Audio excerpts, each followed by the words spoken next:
Assalamualaikum warahmatullahi wabarakatuh. Selamat pagi teman-teman atau sobat Mansagari di luar sana. Kembali lagi dengan saya Nainul Falkihah di channel 78 Podcast Mansagari. Nah, tema kita pada kali ini yaitu menata masa depan di sekolah kedinasan. Nah, teman-teman pasti sudah tahu nih kan seputar informasi tentang sekolah kedinasan. Atau mungkin ada yang belum paham betul nih tentang sekolah kedinasan. Oleh karena itu, pada kesempatan kali ini kita kedatangan tamu yang sangat spesial, yaitu salah satu alumni SMAN 1 Gunung Sari, tepatnya angkatan 24 atau lulusan tahun 2020, yaitu Kak Venera Kasaluna. Halo, terima kasih telah mengundang saya di sini. Oke. Sebelum kita lanjut nih, Kak Venera atau Kak Luna, kira-kira nih teman-teman di rumah enaknya manggil apa nih ke Kak Luna atau Kak Venera supaya lebih akrab seperti itu? Iya, jadi perkenalkan nama saya Venera Kasaluna. Biar lebih akrab, adik-adik atau teman-teman bisa panggil saya Luna ya, atau Kak Luna. Saya biasa dipanggil seperti itu, biar kita lebih akrab aja. Oke. Nah, sesuai dengan tema kita tadi, wah, ternyata Kak Luna bisa kita lihat ya teman-teman, seragamnya sangat rapi, kemudian sangat berwibawa gitu. Nah, oleh karena itu kita akan berbincang-bincang pada Kak Luna kali ini. Oke, Kak Luna, kira-kira nih Kak Luna ini dari sekolah kedinasan apa sih? Karena kan mengingat sekolah kedinasan itu banyak seperti itu, dan bagaimana latar belakang Kak Luna hingga bisa sampai di sini, apa yang menjadi motivasi atau hal dasar menjadi Kak Luna bisa sampai di sini? Iya, jadi yang pertama itu adik-adik harus tahu sekolah kedinasan itu ada banyak ya. Ada yang di bawah Kementerian Keuangan seperti STAN, habis itu ada di bawah Kementerian Statistik, STIS, lalu ada di bawah Kementerian Poltekim, Poltekip, atau dari hukum yang itu. Nanti ada juga dari BMKG. Nah, dan seperti saya ini, saya di bawah Kementerian Perhubungan. Dan saat ini saya sedang berpendidikan di Politeknik Ilmu Pelayaran Semarang. Tepatnya saat ini udah menginjak semester 4 ya, sejak tahun 2020. Jadi kenapa saya memilih sekolah kedinasan? Itu karena melihat peluang kerja ya. Peluang kerja saat ini kan udah susah ya, apalagi ke depannya. Pasti bakal susah banget. Dan adik-adik itu harus tahu apa sih keuntungan dari mengikuti sekolah kedinasan. Jadi sekolah kedinasan itu untungnya kita gratis sekolah pendidikan ya.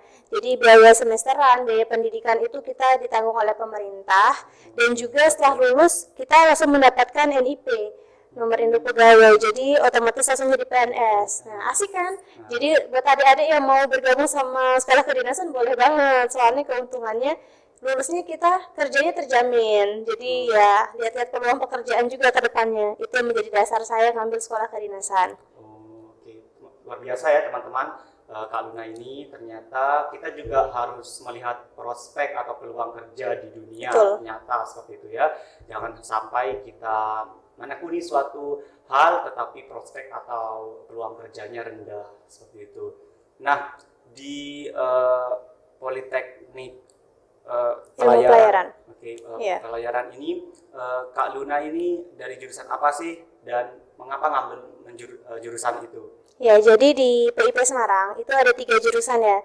Ada Nautika, ada Teknika, dan juga Tata Laksana dan Kepelabuhan. Nah, nanti Teknika itu kerjanya akan di bagian mesin kapal. Nah, mesin-mesin yang gerakin kapal kayak gitu. Terus Tata Laksana dan Kepelabuhan, nanti kerjanya ada di pelabuhan kayak di KSOP, habis itu di kantor agen yang ngatur surat-surat kepelabuhan, surat-surat kapal seperti itu. Dan saya ada di Prodi Nautika. Jadi kalau bingung ya Prodi Nautika itu apa? Kalau teman-teman lihat di kapal nanti ada nahkoda atau kapten, orang-orang di atas dek. Nah, itu lulusannya dari Prodi Nautika. Jadi yang gerakin kapal seperti itu. Dan kenapa saya ngambil Nautika? Karena unik buat saya, unik sebenarnya. Kalau perempuan biasanya kan umumnya pasti pengennya kerja di darat ya. Terus saya mikir, kalau kerja di darat, terus perempuannya pasti banyak tuh ngambil prodi ke sana. Nanti saya kayaknya bakal susah. Jadi saya ngambil di mana yang kayak unik, menantang, challenging gitu buat saya. Saya ngambilnya di nautika aja, keren gitu rasanya. Itu. Cukup besar ya tantangan kalau kita lihat menjadi seorang nakoda atau nautika seperti itu. Eh, apa sih yang menjadi dasar Kak Luna ini mantap sekali di nautika atau nakoda seperti itu? Ya, jadi karena saya kan juga lumayan suka sama astronomi, ngeliat bintang-bintang, hal-hal yang berhubungan sama alam. Nah, terus di nautika sendiri kita mempelajari tentang ilmu pelayaran astronomi yang berhubungan sama ilmu bintang dan sebagainya. Dan juga memang ya sangat unik buat saya. Bisa bekerja di nantinya bisa bekerja di atas kapal, habis itu bisa kayak menikmati pengalaman baru yang biasanya saya di darat tiduran atau kerja di depan laptop. Nah, kalau di nautika sendiri kan nanti kita kerjanya di atas kapal berlayar seperti itu, jadi keren lah rasanya. Berpetualang kan? Iya betul, pengalamannya jadi bagus banget buat saya. Oke, Kak, beberapa waktu yang lalu ini kan siswa kelas 12 SMA N1 Gunung Sahari telah melewati fase SNMPTN Iya. nih. Nah, semua orang pasti sudah tahu nih. Nah, ternyata bagaimana sih apakah kakak waktu itu di SNMPTN itu mengalami kegagalan juga atau bagaimana? Iya, tentu saja saya juga pernah. Jadi ceritanya saya ingat itu hari Kamis malam Jumat tanggal 7 atau 8 Februari ya, saya lupa. Oh iya, tanggal 6 Februari. Nah, itu saya lagi ikut latihan sama anak-anak teater. Terus saya lihat informasi nama-nama yang keterima buat diundang buat SNMPTN. Ternyata nama saya nggak ada di sana. Iya, jadi saya frustasi malam itu. Saya nangis, saya sedih, saya mikirnya selama ini saya belajar biar emang bisa dapat SNM ya. Ternyata nama saya nggak terdaftar. Jadi saya mikir kayak, aduh perjuangan saya selama ini, nilai rapot saya nggak kepakai seperti itu. Dan untungnya teman-teman dari teater, teman-teman dari band itu bantu support saya. Terima kasih banyak teman-teman. Dan ya saya sedihnya cuma malam itu aja syukurnya. Besok paginya saya udah bangkit lagi. Dan ya sebenarnya itu pengalaman yang cukup memukul buat saya. Tapi alhamdulillahnya sekarang saya sudah berada di sini di tempat yang baru, di tempat yang insya Allah baik dan juga cocok untuk saya. Oke. Nah, dari situ kita bisa belajar teman-teman ya tentang support system, saling menasehati, saling memberi semangat pada sesama teman untuk meningkatkan solidaritas. Iya, pesan buat adik-adik nih, semisal nanti adik-adik nemuin kegagalan, nggak apa-apa. Soalnya namanya kegagalan tuh pasti ada ya. Hidup kita tuh kayak kurang ya tanpa kegagalan sebenarnya. Jadi kalau ada kegagalan diterima, kalau memang sakit, emosi, sedih, nggak apa-apa, jangan dilawan. Jangan dipendam terus kayak meledak emosinya itu jangan. Mending diterima aja. Kalau emang sedih, pengen nangis, nggak apa-apa nangis aja. Soalnya itu kan bisa meredakan stres kita. Nah, nanti habis sudah nangis-nangis, udah capek sendiri. Nah, kalau saya itu saya cari waktu sendirian. Jadi saya cari angin, saya jalan kaki atau naik motor sendirian. Nah, jadi masalah-masalah yang awalnya terasa ribet, udah terasa berat, nggak nemu jalan keluarnya. Setelah saya nangis, habis itu saya cari waktu sendiri, itu bakal terurai masalahnya itu apa, dan kita bakal tahu ternyata masalahnya nggak seberat itu, ternyata masih ada jalan keluar, pasti kayak gitu. Jadi intinya ya jangan terlalu patah semangat karena selalu ada jalan lain ketika kita gagal, selalu ada jalan untuk kita bangkit, selalu, nggak mungkin nggak ada sebenarnya. Iya. Dari situ kita belajar nih teman-teman, kalau dalam menyelesaikan suatu masalah kita harus dalam keadaan pikiran yang jernih dulu, Iya, Kak ya. betul. Biar kita bisa mengetahui nih sebenarnya masalah apa sih yang kita sedang hadapi seperti itu. Nah, setelah pengumuman SNMPTN itu, apakah kakak lanjut ke SBMPTN? Iya, jadi karena saya gagal di SNMPTN, nah kebetulan juga saya mikir nih akhirnya, ya udah, saya juga kan mau ngambilnya kalau enggak hubungan internasional hukum. Mungkin kalau saya di SNMPTN tetap aja saya gagal soalnya saya dari jurusan IPA. Jadi ya udah, saya langsung mempersiapkan diri, mempelajari tentang materi-materi dari SBM, UTBK, dan tips dari saya itu jangan terlalu dipikirin stres gitu. Soalnya malah kita makin stres, makin kita ngejar sesuatu, itu makin capek rasanya. Jadi kayak saya waktu itu cuma belajarnya dari tryout yang ada di Instagram, terus saya juga belajar dari aplikasi di Play Store, itu ada banyak. lulus SBMPTN, lulus UTBK gitu ada banyak tuh di Playstore. Jadi saya belajarnya dari situ, nggak sampai les. Alhamdulillahnya keterima di Universitas Mataram jurusan hukum. Oke, di jurusan hukum ya. Kita tahu teman-teman ya bahwa Kak Venera atau Kak Luna telah diterima di jurusan hukum. Tetapi kenapa nih seragamnya sekarang begini? Bagaimana itu ceritanya? Iya, karena memang ya kembali lagi cari peluang kerja. Jurusan hukum itu memang peluang kerjanya juga banyak, tapi peminatnya juga banyak. Yang lulusan hukum juga banyak. Nah, itu saya sendiri daftar sekolah kedinasan itu setelah Hamin seminggu penutupan kalau nggak salah. Iya, jadi saya persiapannya itu lumayan mepet. Saya nggak ada ikut les buat SKD, saya nggak pernah belajar mati-matian gitu. Dan tapi yang penting ya, buat adik-adik saran saya, yang penting itu bukan kuantitas, tapi kualitas. Bagaimana kita mempelajari sesuatu itu benar-benar mempelajari, bukan kayak belajar seharian penuh, tapi yang materi yang masuk tuh nggak ada. Itu malah percuma ya buat saya. Jadi gimana caranya dalam waktu seminggu itu saya belajar tapi yang berkualitas. Belajarnya itu betul-betul kita pahami. Setiap 2 jam sekali saya belajar setengah jam, jadi ada jeda untuk istirahat buat nge-fresh otak kita kayak gitu. Belajarnya juga sebenarnya nih soal-soal SKD atau seleksi kompetisi dasar itu nggak beda jauh tiap tahunnya. Jadi itu ada banyak juga, kembali lagi di Playstore itu ada banyak. Saya belajar latihan soal dari sana, latihan soal SKD sama kuncinya, pelajari kunci-kuncinya kayak gitu. Jadi ya itu kenapa tiba-tiba saya dari hukum ke Politeknik Ilmu Pelayaran Semarang, ngincer prospek kerja ke depannya. Dari situ kita belajar bahwasannya belajar itu tidak perlu keras Kak ya. Yeah. Belajar itu harus efektif, meskipun sedikit, tapi jika efektif akan sangat lumayan bermanfaat bagi kita ya. Oke. Kira-kira nih Kak,